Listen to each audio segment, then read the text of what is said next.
Kembali di Kompas Siang, Saudara. Orang tua siswa SMAN 1 Cimarga, Lebak, Banten berencana mencabut laporan dugaan penamparan murid perokok yang ditujukan kepada Kepala Sekolah Dini Fitria. Sesuai yang dilansir Kompas.com, orang tua siswa SMAN 1 Cimarga, Lebak, Banten berencana mencabut laporan dugaan penamparan murid perokok yang ditujukan kepada Kepala Sekolah Dini Fitria hari ini, Kamis 16 Oktober. Ketua PGRI Kabupaten Lebak, Ian Fitriana, menjelaskan pertemuan islah akan dihadiri kepala sekolah, orang tua murid, dan pengacara yang mewakili keluarga. Kamis pagi jam 9 di sekolah akan ada islah untuk saling memaafkan. Selain itu, pengacara akan ke Polres untuk menindaklanjuti proses hukum dan laporan segera dicabut. Ungkap Ian pada Rabu 15 Oktober kemarin. Kasus siswa SMA Negeri 1 Cimarga, Lebak, Banten yang diduga ditampar kepala sekolah karena kedapatan merokok berakhir damai. Penonaktifan kepala sekolah juga turut dibatalkan. Gubernur Banten telah memediasi siswa dan kepala SMA Negeri 1 Cimarga.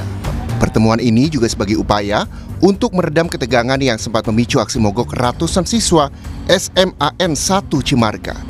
Dalam pertemuan tersebut, keduanya mengakui kesalahan dan saling memaafkan untuk berkomitmen menciptakan suasana belajar yang kondusif.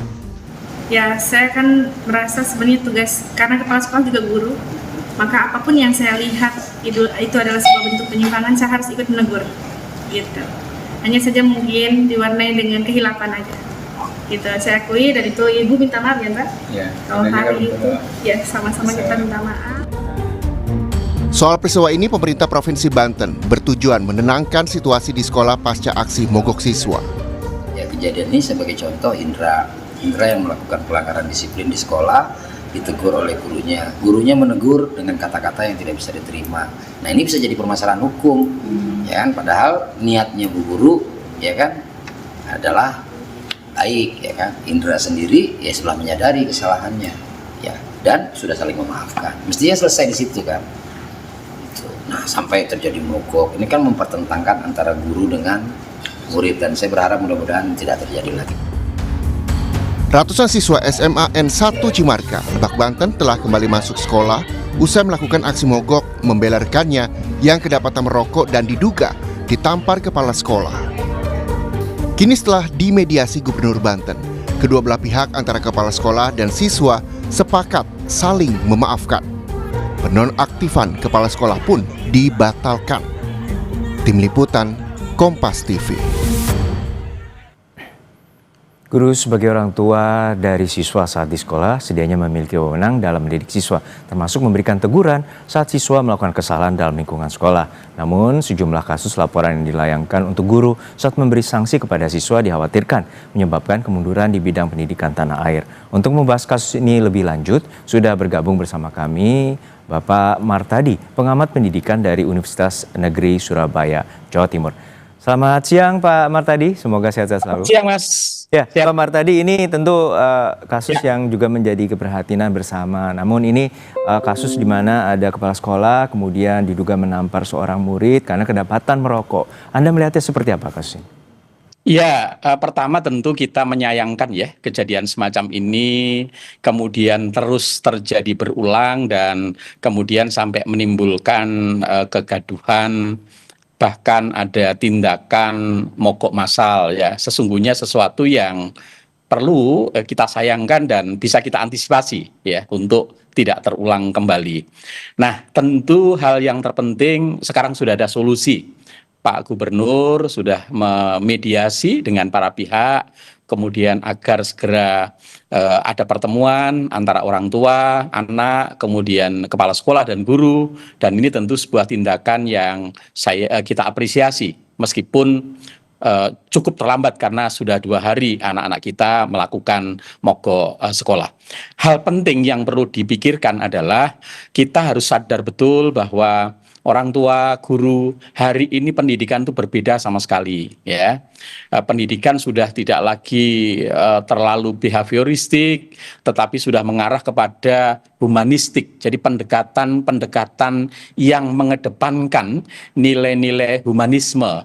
kepada anak. Oleh sebab itu, guru betul-betul harus memahami pergeseran paradigma pendidikan ini, sehingga ketika mengambil langkah-langkah untuk memberikan pendidikan dalam tanda petik hukuman kepada anak, sedapat mungkin ya jauh dari nilai-nilai yang berpotensi itu akan melanggar pidana dan menimbulkan reaksi ketidaknyamanan pada anak-anak kita. Saya pikir itu yang harus difahami betul, dan ke depan semoga itu tidak terjadi. Hari ini juga sudah clear sebenarnya, ada Permendikbud nomor 46 tahun 2023 tentang perlindungan anak, dan itu sudah tegas mengatakan apapun tindakan kepala sekolah, meskipun bahasanya adalah itu karena reaktif ya, itu tetap tidak dibenarkan menghukum dengan menggunakan physically, karena itu bertentangan dengan Permendikbud tahun 2003 tahun 40 nomor 46. Ya, ini sangat bertentangan.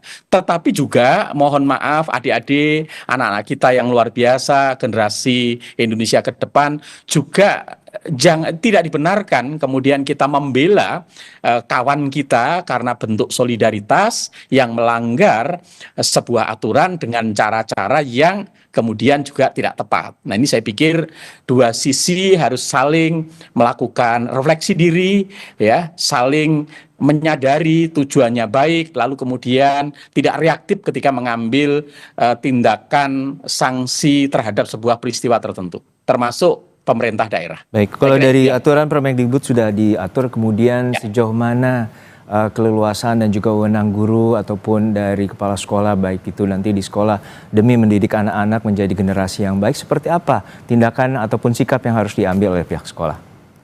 Ya, sesungguhnya agar ini tidak terulang, karena sudah ada Permendikbud 46 tahun 2003 yang mengatur tentang perlindungan anak, maka guru kepala sekolah harus paham betul.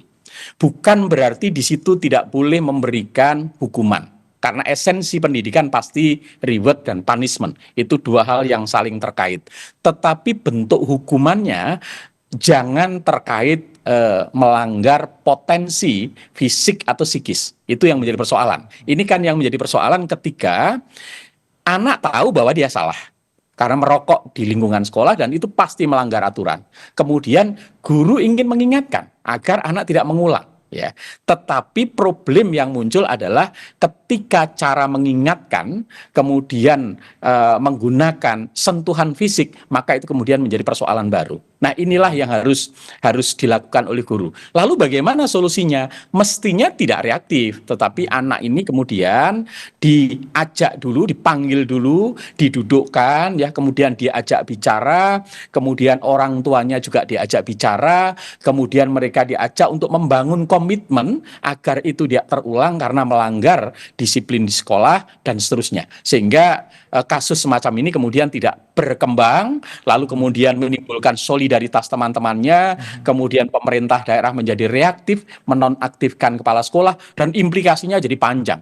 Ya. Hampir dugaan saya 3-4 hari proses pembelajaran akan terganggu dengan kasus yang seharusnya tidak perlu terjadi. Tentu guru merupakan orang tua kedua dari murid di lingkungan sekolah. Namun seperti apa sebaiknya sikap dari orang tua murid sendiri untuk menyikapi terkait adanya misalnya sanksi ataupun teguran yang dilayangkan oleh pihak sekolah? Iya. Jadi sekali lagi orang tua harus sadar bahwa sekolah itu adalah bagian yang tidak terpisahkan untuk mendidik putra-putrinya. Mereka harus membangun komunikasi yang baik antara sekolah dengan orang tua. Jadi bukan transaksional.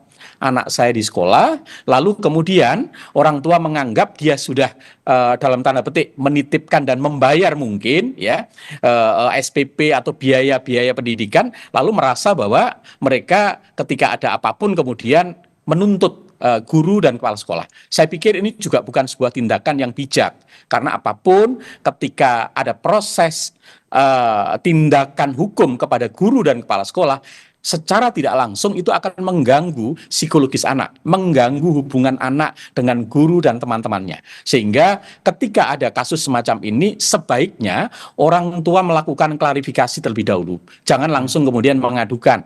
Prinsip komunikasi, musyawarah, mufakat harus dikedepankan. Ya, karena spiritnya sama. Apa yang terbaik buat anak-anak ini agar kemudian muncul perilaku yang positif. Lalu kemudian nanti di situ akan ada proses penjelasan dari guru, kemudian dari kepala sekolah, lalu bersama termasuk dari anak, lalu kemudian dicari solusi ke depan apa yang perlu dilakukan antara orang tua dan sekolah agar anak ini tidak melakukan hal yang sama. Saya yakin orang tua juga senang kok anaknya tidak merokok gitu ya. Saya yakin juga orang tua senang. Tapi hanya soal komunikasi. Seringkali emosional, kemudian rasa sayang anak yang terlalu berlebih, hanya mendapat informasi sepihak dari anak, lalu kemudian orang tua menjadi reaktif, dan pada ujungnya adalah kemudian dia langsung melaporkan kepada aparat penegak hukum. Dan ini sebuah tindakan yang menurut saya perlu dihindari ketika kita melakukan penyelesaian dalam konteks dunia pendidikan. Untuk contoh di Lebak Banten ini artinya musyawarah mufakat dan komunikasi sepertinya telah dilakukan dan adanya jalan damai antara kedua belah pihak, antara keluarga maupun murid dan juga guru ataupun kepala sekolah. Nah, untuk kedepannya bagaimana Anda melihat pengawasan dan perlindungan baik terhadap guru maupun juga murid yang terutama berada di lingkungan sekolah? Iya betul, jadi kasus di Lebak ini kan akhirnya dengan musyawarah dan mufakat kan masalahnya selesai.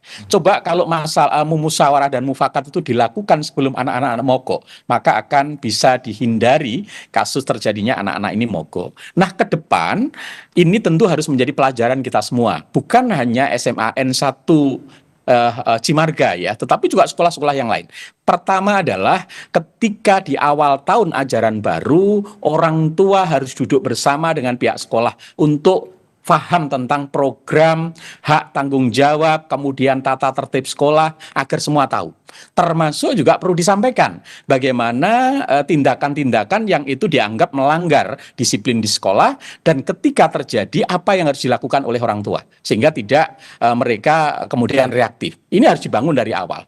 Lalu kemudian ketika berproses ya ada kejadian semacam ini maka kemudian segera jangan menunggu anak ini lapor kepada orang tuanya, tapi guru dan BK-nya atau kepala sekolah komunikasi dengan orang tua terlebih dahulu. Jangan kemudian reaktif lalu memberikan sanksi dan kemudian anak merasa tidak berterima lalu melaporkan pada orang tuanya. Disitulah ada miskomunikasi. Saya yakin kalau itu bisa dijaga akan insya Allah tidak akan terjadi. Dan ke depan tentu sistem ketika terjadi semacam ini maka pemerintah daerah harus hadir, jangan terlalu reaktif memberikan sanksi kepada sekolah dan guru, tetapi didalami lebih dahulu, dimediasi, lalu dicari solusi bersama.